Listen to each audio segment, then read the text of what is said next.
Channel में स्वागत है आपका। तो आज हम इस वीडियो में पढ़ने वाले हैं general principles of prevention and control of Ebola virus.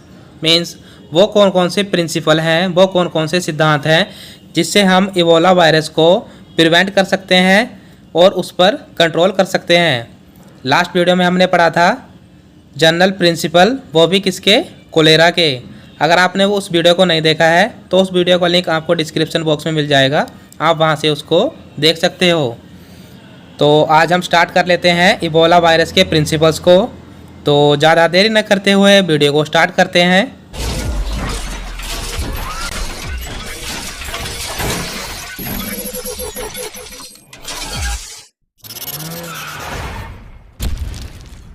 हम देख लेते हैं इबोला वायरस क्या होता है। Ebola also known as Ebola virus disease और Ebola haemorrhagic fever is a viral hemorrhagic fever of humans and other primates caused by Ebola viruses। Means जो Ebola virus है हम उसे इबोला वायरस डिसीज़ के नाम से भी जानते हैं, शॉर्ट में हम कह देते हैं इसको EVD, और इसको जाना जाता है इबोला हेमरोजिक फीवर के नाम से भी, शॉर्ट में हम इसको भी कह देते हैं EHF। जो इबोला वायरस है वो एक वायरल हेमरेजिक फीवर है, ह्यूमंस में देखा जाता है ये, और ह्यूमंस के अलावा ये दूसरे प्राइमेट्स में भी दिखाया जाता है, जैसे कि एनिमल्स होते हैं या दूसरी चीज़ें होती हैं उनमें भी ये दिखाई पड़ता है। और जो इबोला है ये हमारा इबोला वायरसेस के द्वारा उत्पन्न होता है।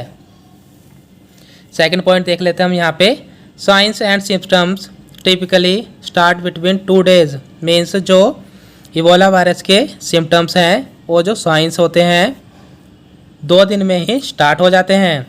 And 3 weeks after contracting the virus with fever, so throat, muscular pain and headache.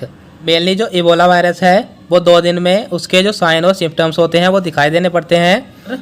3 weeks के अंदर ये दिखाई पड़ता है, दिखाई तब पड़ता है जब इबोला वायरस है वो फीवर के कांटेक्ट में आ जाता है, या पर्सन है उसको सो थ्रोट हो रहा है, गले में दर्द हो रहा है, या उसको कोई मस्कुलर पेन हो रहा है, या हेडेक हो रही है। अगर कोई पर्सन इन सब के कॉन्टैक्ट में आ जाता है तो उसके अंदर, मीन्स उस पर्सन के अंदर जो इबोला वायरस है वो 3 weeks के अंदर दिखाई पड़ता है। नेक्स्ट पॉइंट है vomiting, diarrhoea and rash usually follow along with decreased function of liver and kidneys. Means अगर किसी को वॉमिटिंग हो जाती है, डायरिया हो जाता है, मीन्स उल्टी हो जाती है, या उसे लूज मोशन लग जाते हैं, या उसकी बॉडी पर रैशेज हो जाते हैं, जो उस पर्सन के लीवर और किडनी इसके फंक्शन में भी कमी हो जाती है, मीन्स ये काम करने कम कर देते हैं। नेक्स्ट पॉइंट अब हम देख लेते हैं यहाँ पे, at this time some peoples begins to bleed both internally and externally. Means ऐसे टाइम में जब उनके लीवर और किडनी काम करना बंद कर देती है तो जो पर्सन है उसको दोनों तरफ से ब्लीडिंग होना स्टार्ट हो जाती है, और वो ब्लीडिंग कहाँ कहाँ होती है, वो इंटरनली भी हो सकती है और एक्सटर्नल भी। The disease has a high risk of death. Means अगर किसी को इबोला वायरस हो जाता है तो उसमें हाई रिस्क हो जाते हैं कि उसकी डेथ भी हो सकती है। The virus spread through direct contact with body fluid such as blood from infected humans और other animals.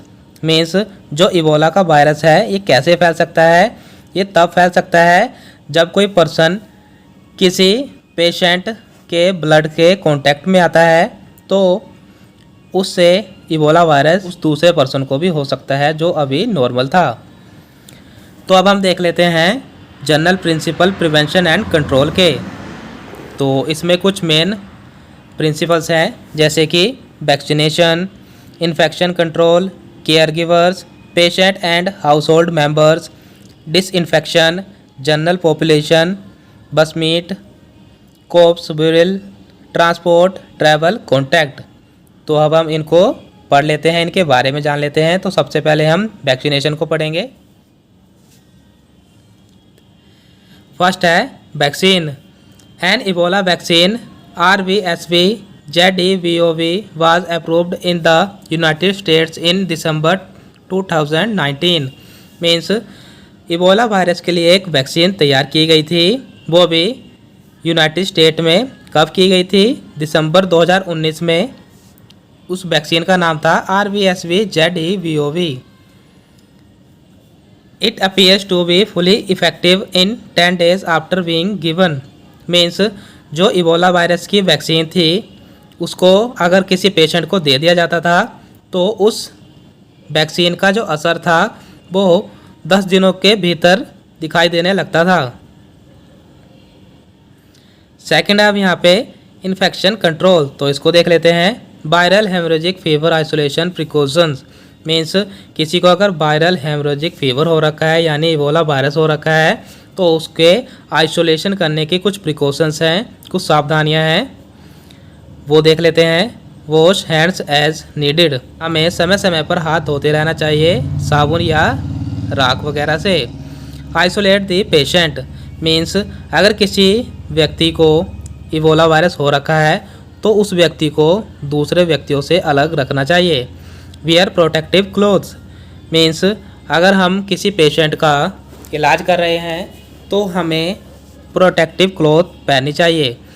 Dispose of needles and syringe safely. हमें जो नीडल्स होती है और जो सिरिंज होती है उनको डिस्पोज करना चाहिए सावधानी से। Dispose of waste safely. अगर कोई वेस्ट है जैसे कि गोज़ होते हैं, पट्टी वगैरह होती है, उसको हम डिस्पोज कर रहे हैं तो उसको भी सावधानी से डिस्पोज करना चाहिए ताकि उस पर अगर कोई ब्लड लगा है ब्लड हमारे शरीर को टच ना कर जाए। Use safe burial practices. हमें ब्यूरल प्रैक्टिस को यूज़ करना चाहिए। थर्ड आता है हमारा care givers. People who care for those infected with Ebola should bear protective clothing including mask, gloves, gown and goggles. Means वो पीपल जो कि इन्फेक्टेड पीपल को देख रहे हैं, इन्फेक्टेड किससे है? इबोला वायरस से है, तो उस व्यक्ति को क्लोथिंग यानी जो प्रोटेक्टिव क्लोथिंग होती है जिससे वो इबोला वायरस के पेशेंट के कांटेक्ट में ना आए, तो उसको वो सारी चीज़ें पहननी चाहिए जैसे कि मास्क होते हैं, ग्लव्स होते हैं, गाउन होते हैं और गॉगल्स होते हैं, तो इन सब को पहनना चाहिए। नेक्स्ट आता है हमारा patient and household members. तो इसमें क्या है वो देख लेते हैं। The infected person should be in barrier isolation from other people. Means कोई व्यक्ति अगर इबोला वायरस के कांटेक्ट में आ गया है तो उस व्यक्ति को दूसरे व्यक्तियों से आइसोलेट करके रखना चाहिए, अलग करके रखना चाहिए। All equipment, medical waste, patient waste and surfaces that may have come into contact with body fluid need to be disinfected. Means कोई भी इक्विपमेंट होते हैं, कोई भी मेडिकल वेस्ट होती है। मेडिकल वेस्ट मीन्स जैसे कि गोज़ हो गए, पट्टी हो गई, और जो पेशेंट का वेस्ट होता है, और सरफेसेस, वो सरफेसेस जो इन्फेक्टेड पीपल के कांटेक्ट में आए हैं उन सभी चीज़ों को डिसइंफेक्ट करना चाहिए यानी साफ़ करना चाहिए। Clothes of patient can disinfected by chlorine powder and other cleaning supplies. Means जो पेशेंट के कपड़े होते हैं उनको डिसइंफेक्ट करना चाहिए। डिसइंफेक्ट कैसे कर सकते हैं हम? क्लोरीन पाउडर का यूज़ करके या ऐसे ही साफ़ सफाई वाले सप्लाइज का यूज़ करके। डिसइंफेक्टेड का मतलब होता है कि कोई भी चीज़ है उसको हमें माइक्रो ऑर्गेनिज्म के कांटेक्ट से बचाना है। उसको अगर वहाँ पे कोई माइक्रो ऑर्गेनिज्म उत्पन्न हो गया है तो उसको हमें किल करना है, वहाँ से हटा देना है। तो अब हम आगे देख लेते हैं। नेक्स्ट है डिसइंफेक्शन। तो डिसइंफेक्शन क्या होता है वो देख लेते हैं।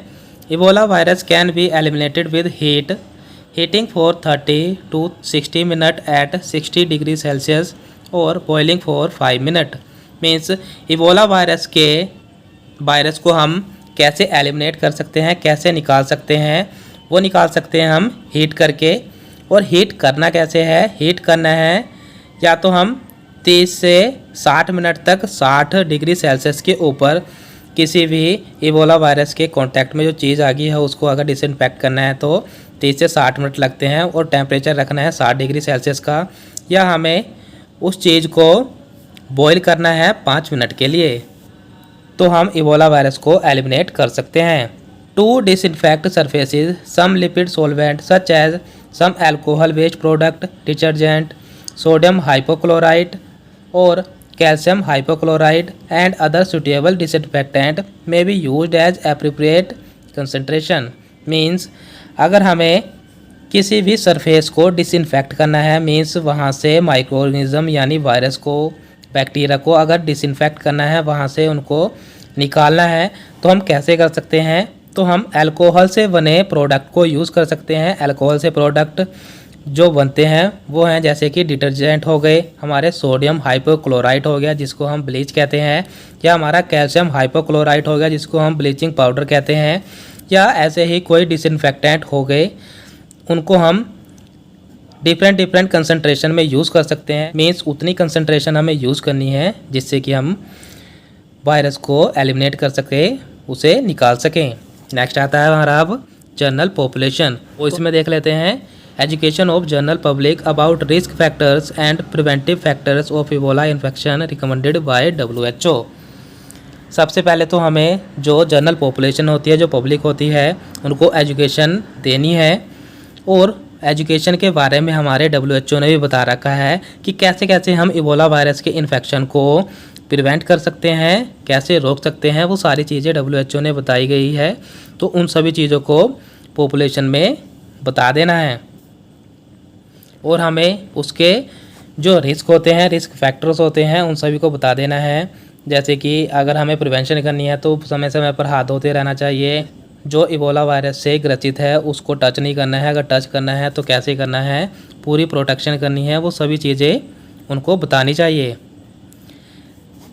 These measures includes avoided direct contact with infected people and regular hand washing using soap and water। वही चीज़ें हैं कि हमें डायरेक्ट कांटेक्ट को अवॉइड करना है। डायरेक्ट कांटेक्ट किससे अवॉइड करना है? कोई पर्सन है जिसको इन्फेक्शन हो रखा है, और हमें समय समय पर हाथ धोते रहना चाहिए साबुन और पानी से। नेक्स्ट अब हम देख लेते हैं बुश मीट, तो इसमें क्या होता है वो देख लेते हैं। It is an important source of protein in the diet of some Africans. Means जो बुश मीट है ये क्या है? एक इम्पोर्टेंट सोर्स है, एक अनिवार्य सोर्स है प्रोटीन का, और प्रोटीन का किसके लिए है? वो अफ्रीकन्स के लिए। Should be handled and prepared with appropriate protective clothing. जो बुश मीट है ये कैसे बनाया जाता है? क्लॉथिंग का यूज़ करके बनाया जाता है। थोरोली कुक्ड बिफोर कंजप्शन, और इसको जब हम कंजप्ट करते हैं उसी टाइम पे बनाया जाता है। Some research suggest that an outbreaks of Ebola disease in the wild animal used for consumption में result in a corresponding human outbreak. Means कुछ रिसर्च ने ये भी बताया है कि जैसे कोई पर्सन है वो एनिमल को कंजप्ट कर लेता है, उसको खाते हैं, तो अगर एनिमल को इबोला वायरस हो रखा था तो ये इबोला वायरस उस पर्सन को भी हो सकता है। तो अब हम नेक्स्ट देख लेते हैं। नेक्स्ट है हमारा कॉर्प्स बुरियल, मीन्स लाशों को कैसे दफनाना है वो चीज़ें। If person with Ebola disease dies direct contact with the body should be avoided. अगर कोई पर्सन था जिसको इबोला वायरस था तो उसको डायरेक्ट हमें नहीं छूना है, वो सभी चीज़ों को हमें अवॉइड करना है। सर्टेन बूरियल रिचुअल्स विच में have including making various direct contact with the dead body. Means कुछ ऐसे रीति रिवाज होते हैं जिसमें अगर कोई पेशेंट था तो उसके जो घर वाले थे उनको डायरेक्ट कॉन्टैक्ट करते हैं। Require रिफॉर्मुलेशन so that they consistently maintain a proper protective barrier between the dead body and living. तो हमें उस रीति रिवाज को रिफॉर्म करना है, दोबारा से बनाना है कि डायरेक्ट कॉन्टैक्ट अगर उसे ना ही करें तो बेहतर है, बिकॉज अगर उसका वायरस उस नॉर्मल किसी भी घर वाले में आ गया है या आ जाएगा तो उसके लिए भी दिक्कत हो सकती है। तो हमें डायरेक्ट कॉन्टैक्ट को अवॉइड करना है डेड बॉडी और लिविंग बॉडी के बीच में। नेक्स्ट आता है हमारा transport travel contact. Transportation crews are instructed to follow a certain isolation procedure. अगर कोई भी व्यक्ति है वो ट्रांसपोर्टेशन करता है तो वही चीज़ है कि अगर किसी भी व्यक्ति को इबोला वायरस हो रखा है तो डायरेक्ट कॉन्टैक्ट में आने से बचना है। तो ये थे हमारे general principle to prevent and control the Ebola viruses. तो आज के लिए बस इतना ही। आशा करता हूँ कि आपको वीडियो अच्छी लगी होगी। अगर आपको वीडियो अच्छी लगी है तो लाइक और कमेंट करके ज़रूर बताना, और अगर आप हमारे चैनल पर नए हैं तो चैनल को सब्सक्राइब कर दीजिए, जिससे कि हमारी वीडियो आपको सबसे पहले मिलती रहे। Thank you for watching.